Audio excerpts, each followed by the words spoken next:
북한은 매년 수많은 국민들이 굶어 죽는다는 소식이 들릴 정도로 세계에서 손꼽힐 만큼 가난한 나라이며 최근 경제 성장률도 3년 연속 마이너스를 기록하고 있는 암울한 상황이죠.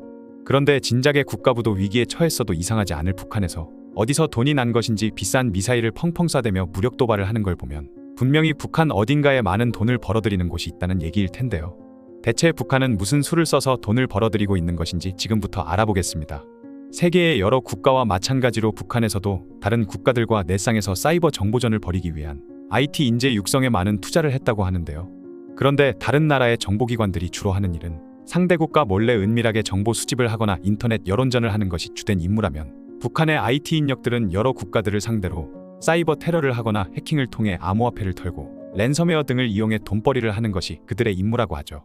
북한에서는 2007년에 라자루스라는 악명 높은 해킹 조직을 만든 이후로 본격적인 사이버 테러 활동을 시작했고 미국을 비롯한 국제사회가 북한이 핵미사일 개발 자금을 버는 것을 막는다는 명목으로 북한의 불법 사이버 활동을 막으려 했지만 북한은 그런 그들을 비웃듯 세계의 여러 곳의 가상화폐 플랫폼을 해킹했다고 합니다. 북한은 2021년에 9곳에서 4억 2,900만 달러의 가상화폐를 빼내갔으며 2022년에는 15곳에서 17억 달러의 가상화폐를 훔쳐갔고 2023년에는 20곳의 거래소에서 10억 달러의 가상화폐를 빼돌렸죠. 북한은 자신들의 정보단체를 이용해 훔쳐온 가상화폐들을 가상화폐 세탁 기술인 믹서를 통해 돈 세탁을 해버린다고 합니다. 믹서는 원래 막대한 현금과 자산을 보유한 이용자의 개인정보 보호를 위해 만들어진 기술이라고 하죠. 중국이나 북한처럼 개인을 억압하는 정부 아래에서 혹시라도 모를 불이익을 당할 수 있는 사람들을 위해 만들어진 것인데요. 하지만 북한의 라자루스를 비롯한 세계 여러 집단들이 이 믹서를 악용하면서 2022년에만 42조 원 그리고 2023년에는 30조 원이라는 돈을 세탁했다고 하네요. 어느 순간부터 중국의 보이스피싱 업체들이 우리나라 사람들의 전화번호를 알아내서 보이스피싱을 통해 악성 앱을 설치하게 만든 후 돈을 뜯어가는 일이 많아졌죠. 물론 중국의 해커들이 우리나라의 금융기관을 해킹해서 그곳에서 얻은 전화번호를 이용해 보이스피싱을 하는 경우도 많지만 북한의 해커들 또한 우리나라의 공공기관이나 금융기관을 해킹해서 얻어낸 개인정보를 중국의 보이스피싱 조직에 돈을 받고 팔아넘겼다고 합니다. 작년 6월 국가정보원이 공개한 정보에 따르면 북한이 유명 포털 사이트 네이버를 복제한 피싱 사이트를 만든 적도 있다고 하죠. 북한은 네이버 메인 화면에 있는 실시간 뉴스와 광고 배너 메뉴 탭을 똑같이 베낀 사이트를 만들어서 우리나라 사람들의 접속을 유도한 후 개인정보를 해킹하려 했습니다. 때문에 국정원에서는 네이버나 다음 같은 포털 사이트를 이용할 때는 주소를 직접 입력해서 접속하거나 즐겨찾기 기능을 이용하는 것이 안전하다며 주의를 주기도 했죠. 우리나라의 기업과 공공기관에서도 어떻게든 이런 해킹을 막기 위해 노력하고 있지만 시간이 갈수록 북한의 해킹 수법이 진화를 하고 있기 때문에 모든 공격을 다 막아내기는 힘든 상황이라고 합니다. 단순히 해킹한 개인정보를 넘겨주는 것뿐만 아니라 이들은 중국의 조직들이 보이스피싱을 할 때 사용하는 악성 앱을 개발해서 돈을 받고 판 후에 업데이트를 해준다는 명목으로 추가금까지 뜯어낸다고 하죠.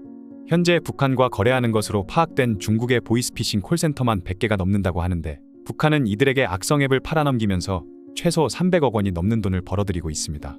300억이 큰 돈인 것은 맞아도 한 나라의 수입이라고 보기에는 너무 적은 액수가 아니냐는 생각이 드실 수도 있겠지만 이것은 공개적으로 드러난 수치에 불과할 뿐이라고 하죠.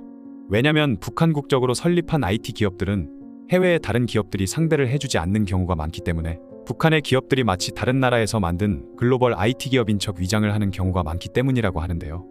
처음에는 이들도 당당하게 북한의 이름을 걸고 영업을 하려 했지만 세계 그 어떤 기업도 이들과 선뜻 거래를 하려 하지 않았습니다. 왜냐하면 북한이라는 나라 자체가 다른 나라와의 거래에서 먹튀를 한 적이 워낙 많기 때문이죠. 북한은 1970년대 서유럽 여러 나라의 은행들로부터 1조 800억 원 정도 되는 돈을 빌린 적이 있다고 합니다.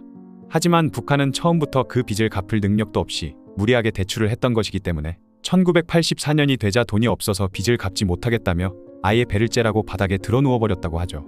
그 외에도 1974년 스웨덴으로부터 볼보 자동차 1,000대를 수입한 후 대금을 보내지 않고 먹튀를 해버렸으며 스위스에도 2억 달러의 빚을 갚지 않았다고 합니다. 핀란드에게도 1972년 대량의 물품을 수입한 후 대금의 일부만 갚은 후 현재까지도 빚을 갚지 않으면서 3,300만 유로의 빚을 지고 있다고 하죠. 이런 전적이 있다 보니 누구도 자신들을 상대해주지 않자 북한에서는 기업명을 외국식으로 바꾸거나 상대를 만날 때 영어로 대화를 하는 등 자신들이 북한이 아닌 다른 아시아 국가에서 만든 글로벌 IT 기업인 척하면서 거래를 한다고 하네요. 그러다 보니 정확한 거래 규모를 파악하기가 힘든 상황이라고 합니다.